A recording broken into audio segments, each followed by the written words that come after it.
Dernières révélations extraordinaires de Maria Sima. Le mariage, la famille et les enfants.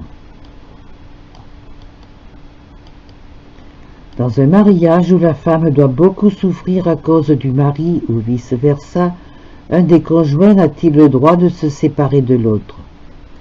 Ils peuvent se séparer, mais il est préférable qu'ils ne le fassent pas. Ils devraient offrir leur souffrance. Mais il y a des limites à ne pas franchir en cas de souffrance physique, car c'est Dieu qui choisit les martyrs, pas nous. Qu'est-ce qui pourrait arriver plus souvent sur le plan spirituel? C'est un couple marié, chez un couple marié à l'église, un couple marié civilement, et un couple qui ne serait pas marié du tout. La bénédiction de Dieu, les vœux matrimoniaux, qui sont après tout les vœux prononcés devant Dieu, et le soutien de tous les membres de la famille, sont les grâces protectrices d'une puissance telle que l'absence d'une ou de plusieurs d'entre elles affaiblira sérieusement la solidité et l'unité nécessaires à cette union. En demandant les bénédictions de Dieu et de son Église, la force du mariage est augmentée et les choses se déroulent certainement de façon beaucoup plus heureuse. Il arrive parfois dans les couples des choses similaires à celles que je vois lorsque les pauvres âmes viennent me visiter et que nous appellerions ici sur terre des cas de bilocation. Ou alors un ange peut prendre l'apparence d'un des époux pour apporter à l'autre un message. Ce conjoint pourrait alors voir ou entendre, ou voir et entendre l'autre et être ainsi protégé ou guidé. Cela se produit souvent et doit être considéré comme un merveilleux don que Dieu fait à un saint couple. Cela n'arrivera certainement pas lorsque ces gens vivent ensemble dans le péché. Ils ont alors beaucoup moins de protection du monde extérieur. Je leur conseillerais de toute urgence de sortir de cette situation et de se remettre sous la protection de Dieu. Il n'est pas rare non plus qu'un conjoint défunt vienne accompagner les vivants au moment de la mort. Quelle merveilleuse joie ce doit être pour les deux. Un amour véritable, sain et généreux ne meurt jamais. Mais cela n'arrive que si Dieu a béni le mariage et qu'il est toujours près d'eux dans la prière et dans leurs actes d'amour désintéressés. Que vous ont dit les pauvres âmes sur le divorce? Elles ont dit que c'était un des plus grands péchés contre Dieu lui-même. Il cause un mal terrible à tout le monde et surtout, bien sûr, aux innocents. Ce n'est rien de moins qu'un meurtre spirituel, émotionnel et mental commis contre un des plus grands dons que Dieu nous a fait, celui de notre participation à la création de la vie et à ses fruits, nos enfants. Aucun enfant du divorce n'atteindra jamais la plénitude que Dieu avait prévue pour lui. En ce siècle, des millions de fois plus que jamais auparavant, Satan déchire les familles et le sein des femmes, empoisonnant et mettant en pièces les liens sacrés qui maintiennent les familles dans son plan, empoisonnant et taillant en morceaux les bébés que Dieu leur a donnés. C'est la réparation pour ces deux péchés qui est annoncée pour bientôt par les pauvres âmes, et elle sera dévastatrice. Et dans des pays comme les États-Unis où plus d'un mariage sur Dieu se termine maintenant par une séparation, Dieu interviendra bientôt pour changer rapidement les choses. Il interviendra en faveur des humbles, des innocents, des gens pieux et charitables, et punira les autres pour leurs incessantes insultes contre l'amour. Les industries, les organisations, les ministres de la justice, les cultes, les médecins et les psychologues qui mentent, troublent, s'enrichissent et déforment la vérité pour perpétuer la plus horrible des guerres, connaîtront bientôt la colère de Dieu comme elle ne s'est jamais manifestée auparavant. Que Dieu ait pitié de ceux qui ne savent pas ce qu'ils font, et nous avons le devoir de dire à ceux qui ne le savent pas ce qu'ils sont en train de faire.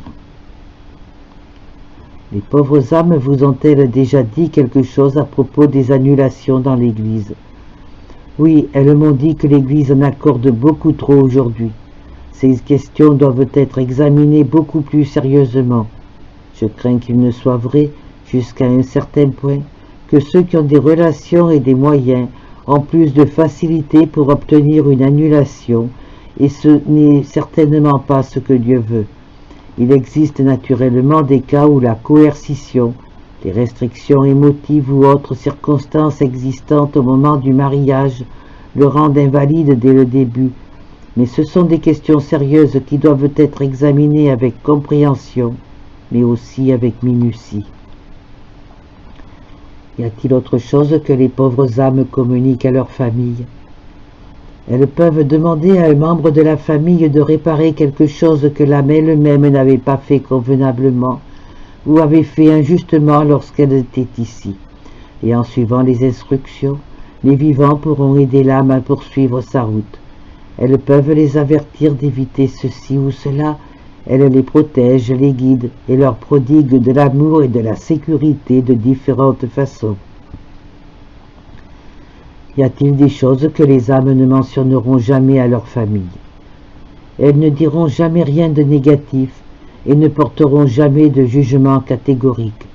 Ce sera toujours positif, utile, protecteur et par conséquent apaisant. Les familles sont elles aussi visitées par des défunts perdus qui sont en enfer, mais sans être attaqués ou harcelés par eux. Oui, elles le sont, mais malheureusement, ces âmes ne disent pas ce qui peut être fait pour elles, car on ne peut plus rien pour elles.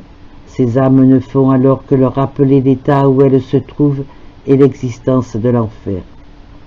Les pauvres âmes ont-elles dit quelque chose à propos du mouvement des femmes?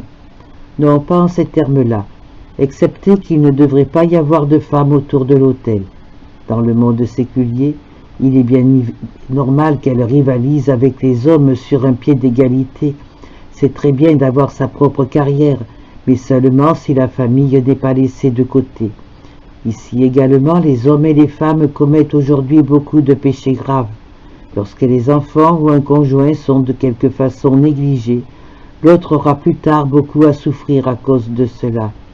C'est assurément un péché très grave qui entraîne beaucoup de divisions. Les pauvres âmes ont-elles déjà parlé de ce que la société occidentale moderne a de plus en plus tendance à faire avec les grands-parents? Je veux dire les envoyer hors de la maison dans des soi-disant foyers d'hébergement où ils sont au mieux traités comme des numéros et au pire souvent abrutis et emportés par les médicaments. Pas de façon explicite, mais des péchés d'une telle énormité ont-ils besoin de clarification? Ce sont des péchés énormes. Combien de fois est-ce les grands-parents qui apprennent aux jeunes à prier? Et combien de fois les fossés entre les générations ne sont-ils pas merveilleusement comblés parce que les grands-parents sont là pour transmettre la sagesse qu'ils ont acquise après des années d'expérience? Les chasser hors de leur maison ne peut qu'être l'œuvre de Satan. Est-ce un péché pour une mère de ne pas nourrir son enfant? Si elle est physiquement capable de nourrir son enfant et qu'elle choisit de ne pas le faire pour des raisons égoïstes, oui, c'est un péché. Et le fait de ne pas prendre un enfant dans ses bras retarde son développement émotionnel plus tard dans la vie, et c'est naturellement aussi un péché. Est-il préférable d'être pauvre avec beaucoup d'enfants plutôt que riche avec un enfant ou deux? Nous n'avons jamais le droit d'entraver les projets de Dieu en ce qui concerne le nombre d'enfants qu'il veut nous donner, et il pourvoira toujours amplement à nos besoins pour ses projets. Je connais beaucoup plus de gens véritablement heureux parmi les pauvres que parmi les riches, et j'en connais un plus grand nombre des deux côtés. Les riches sont également beaucoup plus chargés de conséquences des péchés de leurs ancêtres. Beaucoup plus de riches que de pauvres viennent me voir à ce sujet. Et ce n'est pas que les pauvres ne peuvent pas venir, ils viennent aussi. Cependant, la plupart des gouvernements aux conférences du Caire tout récemment parlent d'une menace sérieuse de surpopulation dans le monde. Que répondez-vous à cela? Ce sont des absurdités dictées par l'égoïsme et entièrement orchestrées une fois de plus par les banques. Il est vrai qu'environ un tiers des 6 milliards d'habitants sur la Terre d'aujourd'hui souffrent de la faim. Cela est sûrement dû à la cupidité de quelques-uns. Les statistiques sont là pour nous prouver que le monde pourrait nourrir 50 milliards d'habitants et plus si l'énergie et la nourriture étaient distribuées équitablement. Cette cupidité de l'Occident irrite grandement Dieu, et je suis sûr qu'il fera bientôt quelque chose à ce sujet. Je sais qu'il va le faire. Qui sont ceux dont les bébés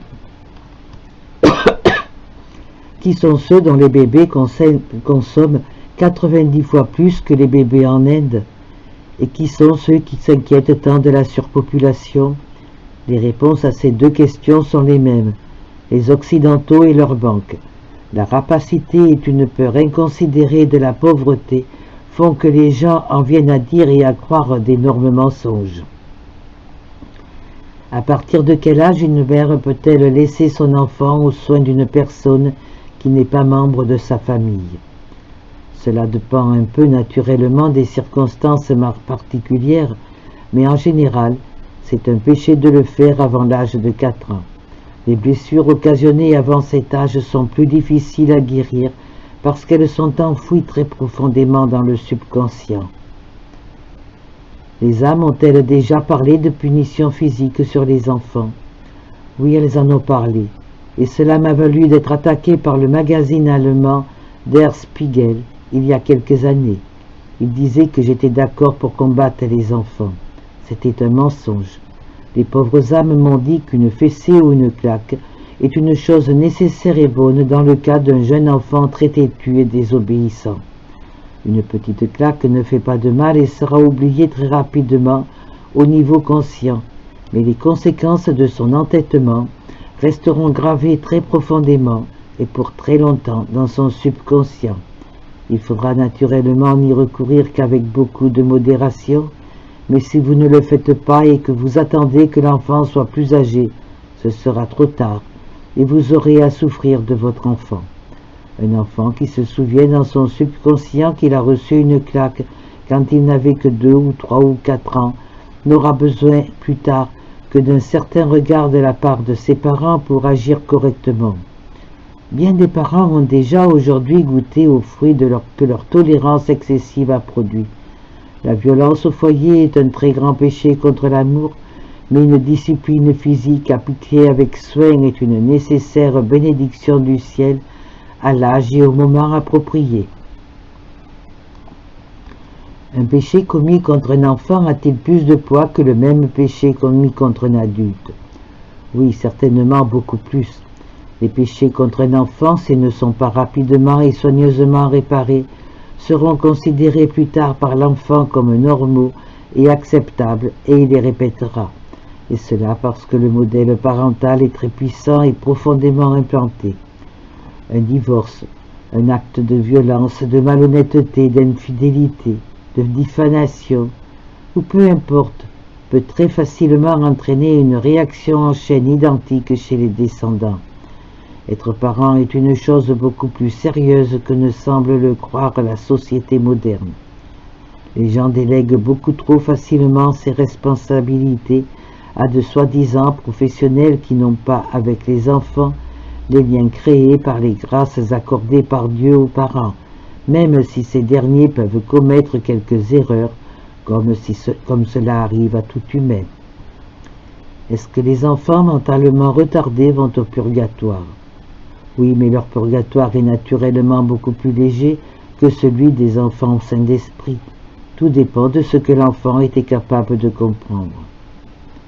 Quels sont les péchés les plus graves que les enfants peuvent commettre, disons, entre l'âge de 6 et 12 ans? La désobéissance et la grossièreté envers leurs parents sont les deux plus importants. Beaucoup disent aujourd'hui que les parents chrétiens sont trop autoritaires avec leurs enfants. Que répondez-vous à cette remarque? Les parents ne devraient jamais être ultra-autoritaires avec leurs enfants, car s'ils le sont, ils perdront bientôt leur obéissance, leur affection et leur soutien.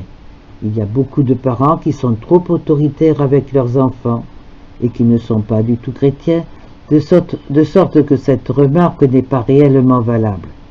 Les parents chrétiens devraient beaucoup plus faire autorité qu'ils ne devraient être autoritaires.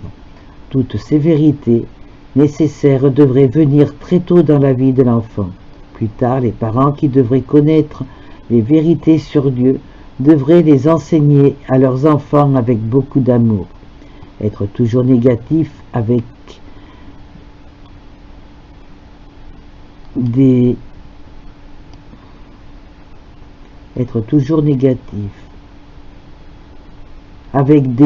ne fais pas ceci, ne fais pas cela, n'est pas du tout être chrétien.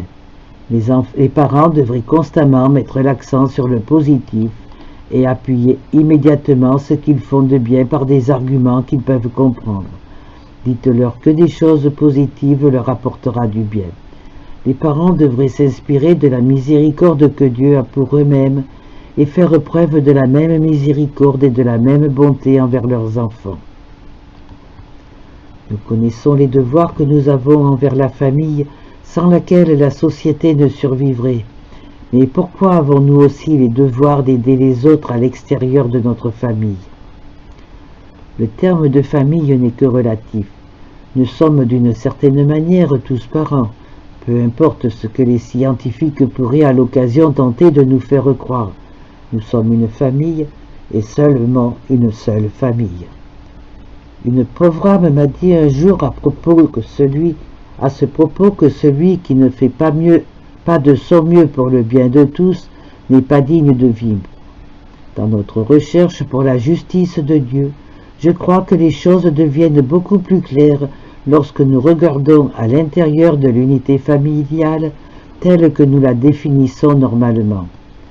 Nous avons la responsabilité et la capacité d'aider nos arrière-grands-parents comme nous l'avons pour nos arrière-petits-enfants. Pour les premiers, nous devons prier et continuer à faire de bonnes œuvres, et pour les derniers, nous pouvons et nous devons organiser une vie paisible, fructueuse, saine et joyeuse dans la foi. Quelle est votre réponse aux nombreux parents chrétiens bien intentionnés qui disent que leurs enfants devraient pouvoir choisir la religion de leur choix lorsqu'ils seront grands? Ils permettent alors simplement à Satan dans la société séculière, de les détourner de la vérité absolue sur notre Dieu d'amour.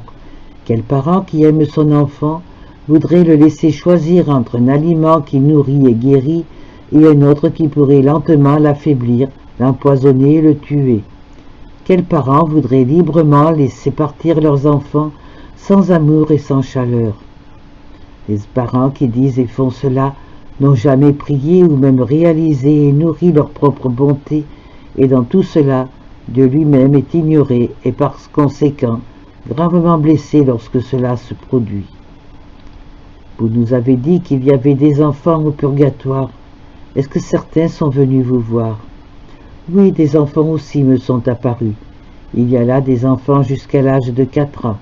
Vous savez, les enfants ont une conscience beaucoup plus fine que la plupart des adultes. Dès que l'enfant voit la différence entre le bien et le mal, il en porte la responsabilité. On enseigne souvent que c'est à l'âge de raison qui marque la limite. C'est faux. C'est en fait l'âge de la conscience. Et si par exemple un enfant est très malade et peut être en danger de mort, et s'il demande un prêtre pour l'entendre en confession, il est très important d'accéder à sa demande. Je sais que souvent on ne le fait pas, et c'est une grave erreur de la part des adultes responsables.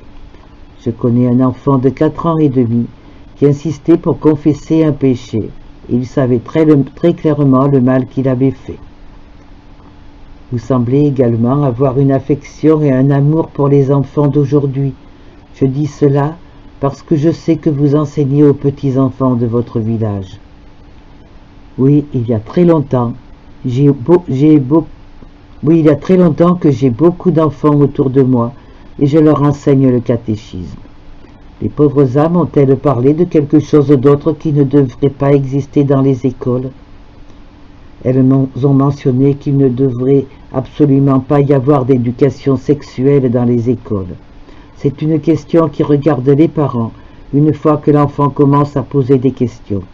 Cela devrait rester sous leur direction parce que les enfants ne peuvent apprendre un amour durable que de leurs parents. Là encore, on délègue beaucoup trop de pouvoir entre les mains d'agences séculières qui n'ont pas à se mêler d'enseignements en matière de spiritualité où l'amour et la sexualité ont une part importante. Les enseignants séculiers doivent rester en dehors de la sainteté de l'unité familiale. À cet égard, la télévision fait également beaucoup de mal aujourd'hui. L'amour y est représenté comme un produit de plus que l'on peut consommer et jeter ensuite. C'est une énorme déformation et un très grand péché contre l'amour véritable et par conséquent contre Dieu lui-même. Avez-vous eu la visite d'âmes qui, lorsqu'elles étaient ici sur terre, avaient des comportements sexuels déviants? Oui, et elles doivent grandement souffrir. Qu'est-ce que les parents devraient faire pour former la conscience de leurs enfants? La chose la plus importante est de donner le bon exemple. Ensuite, priez beaucoup pour eux et aussi avec eux. Il est également important de les bénir souvent. Une bonne éducation est la plus importante de toutes, et celle que l'on reçoit avant d'entrer à l'école. Jésus a dit de laisser venir les enfants à lui, et non de les en empêcher. Vous dites que des enfants sont venus vers vous du purgatoire. Pouvez-vous me parler d'un cas ou deux? Une petite fille de 11 ans m'a dit qu'elle avait éteint un cierge dans un cimetière et emporté un peu de la cire à la maison pour s'amuser. Elle savait qu'elle ne devait pas faire cela et elle a dû par conséquent faire un peu de purgatoire. On m'a demandé de faire brûler 2 sièges bénis et de porter ce qui pouvait être encore nécessaire pour sa délivrance. Une autre petite fille est venue parce qu'avec sa sœur jumelle, elles avaient reçu des poupées et des carrosses pour Noël, et leur mère leur avait bien dit d'en prendre soin. La petite fille avait abîmé la sienne, et pour ne pas se faire prendre, elle avait secrètement échangé la poupée endommagée avec celle de sa sœur. Elle devait faire réparation pour cela au purgatoire, mais je l'ai naturellement aidée. J'ai eu aussi un autre cas, mais il y avait ici beaucoup plus à apprendre que simplement la présence d'enfants au purgatoire. 2 familles vivaient côte à côte. L'une était riche et l'autre relativement pauvre. Un jour, la petite fille de la famille riche dit à sa mère qu'elle voulait donner tous ses beaux habits et ses jouets à sa petite voisine. La mère, évidemment intriguée, lui demanda pourquoi. Elle répondit qu'elle pourrait toujours aller chez sa petite voisine pour jouer avec elle. Ce à quoi la mère répliqua que cette petite fille pouvait bien venir jouer ici. Non, non, insista la petite, je dois le faire et je le ferai. Les parents firent ce qu'ils purent pour la faire changer d'avis, mais en vain. Finalement, ils lui dirent, très bien, fais comme tu voudras, mais ne t'attends pas à ce qu'on te rachète à nouveau toutes ces belles choses. Ça, on ne le fera pas. D'accord, aucun problème, dit l'enfant, et elle fit exactement ce qu'elle avait dit. 2 jours plus tard, elle sortit de la maison en courant sans regarder, et fut renversée par une voiture et tuée. Les parents, éperdus de douleur, sont venus me voir pour me demander pourquoi cela devait arriver. J'ai accepté de le demander aux pauvres âmes, et la réponse est venue rapidement. Leur souffrance en perdant cette petite fille a assuré qu'un de leurs garçons ne se perde pas. C'était donc une réparation anticipée pour quelque chose que Dieu voyait arriver. Dieu est un Dieu très aimant, car maintenant, ces 2 enfants seront bientôt avec lui, et pas seulement l'un des 2. En ce qui concerne la jeune fille qui avait volé un cierge dans le cimetière, j'ai remarqué que vous avez dû allumer 2 cierges pour celui qui avait été éteint. Est-ce un exemple de ce qu'on entend par réparation supplémentaire? Oui, exactement. Vous avez dit plutôt que les enfants sont encore près de Dieu, et cela, bien sûr, à cause de leur innocence. Est-ce qu'il arrive aussi parfois que les enfants reçoivent des grâces spéciales à cause de leur bonne conduite, due à l'exemple de leurs parents? Oh oui, très souvent. Je connais des enfants qui voulaient aller à la messe tous les jours, et d'autres qui adoraient écouter des histoires tirées de la Bible. Ce sont des grâces spéciales, et on pourrait parfois les considérer exagérées, mais il ne faut jamais que les parents interviennent dans ce genre de choses. Ils doivent laisser grandir le contact de Dieu, entre Dieu et leurs enfants, selon le plan de Dieu. J'ai déjà entendu parler d'enfants qui voulaient s'agenouiller sur du gravier et prier durant de longues périodes. Les parents auront beaucoup à souffrir s'ils tentent de s'y opposer ou qu'ils y parviennent. Dieu parle très clairement aux enfants parce que leur âme est, comme vous dites, beaucoup plus propre, plus claire et plus innocente que la nôtre. Pouvez-vous me raconter une expérience que vous avez vécue durant votre enfance et qui vous a particulièrement rendue heureuse ou qui vous a beaucoup influencé? J'ai certainement connu un des moments les plus heureux de ma vie lorsque j'avais 15 ans. C'était autour de 1930. Je travaillais avec un de mes frères dans une ferme en Bavière. Lorsqu'il nous a engagés, le fermier avait bien promis que nous pourrions toujours aller à la messe du dimanche, et j'ai très bien vite compris que cette promesse ne valait que pour mon frère, mais pas pour moi. C'est que tous les dimanches matins, la fermière devenait mystérieusement malade et insistait pour que je reste m'occuper d'elle plutôt que de me laisser accompagner mon frère à la messe. La Pentecôte arrivée, je me demandais ce que la fermière allait faire. La veille au soir, elle était en parfaite santé, et j'espérais bien pouvoir assister à la Sainte Messe le lendemain. Mais à 9 heures le dimanche matin, elle est retombée malade. Un mystérieux mal de tête ou quelque chose du genre. Et elle m'a bien fait savoir que je devais rester encore près d'elle, parce que je ne pouvais pas la laisser seule dans cet état. J'étais effondré. À 1 heure de l'après-midi, le mal de tête avait disparu, et elle me dit que je pouvais partir. Je suis sorti en courant et j'ai contourné une dépendance inoccupée derrière laquelle il y avait un banc, d'où la vue était apaisante. Là, j'ai pleuré mon désespoir de ne pas avoir pu assister à la Sainte Messe que j'aimais tant, et un jour aussi important. Soudain, j'ai été entouré par un nuage de colombes blanches qui se sont doucement posées sur l'herbe autour de moi. Il y en avait partout, dans l'herbe, sur mes genoux, autour de moi. Absolument partout. Maria, vous avez dit un nuage? Combien y en avait-il? 50, une centaine? Oh, une centaine au moins. Elles étaient si belles que je ne pouvais penser à les compter. Mais il y en avait vraiment partout.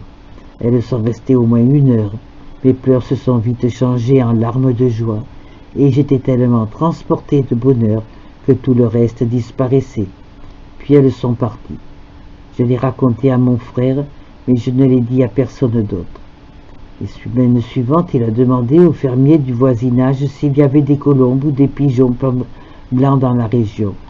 Et la réponse a toujours été la même, il n'y en avait pas. Je ne crois pas avoir vécu dans ma jeunesse une expérience qui m'ait touché aussi profondément que celle-là. C'était de la beauté pure. Eh bien, je vois que cela vous a très profondément touché, mais permettez-moi de continuer. Est-il vrai qu'un grand nombre des apparitions reconnues sont arrivées à des enfants? Oui, c'est exact, car les enfants sont tellement ouverts à l'existence de Dieu et à tout son royaume. Leur innocence, leur humilité naturelle, leur dépendance, leur sensibilité et leur confiance leur permettent de vivre des choses de façon très différente et beaucoup plus raffinée que les adultes. Nous devons préserver en eux cette pureté et leur permettre de rester des enfants le plus longtemps possible. Lorsque le monde les projette trop tôt aujourd'hui dans une société abusive, arrogante et hyper sécularisée, une grande partie de leur beauté en est détruite et ne peut jamais être récupérée. J'ai connu beaucoup d'enfants qui, par exemple, ont vu des anges et je ne mets pas une seule minute de leurs paroles en doute. Dieu donne tant aux plus petits d'entre nous, et je suis sûr que c'est pour cela que Notre-Dame, à Medjugorje, commence à tous ses messages. Chers enfants, elle veut que nous ayons un cœur d'enfant pour que Dieu puisse nous accorder de plus en plus de grâce et nous faire plus de dons.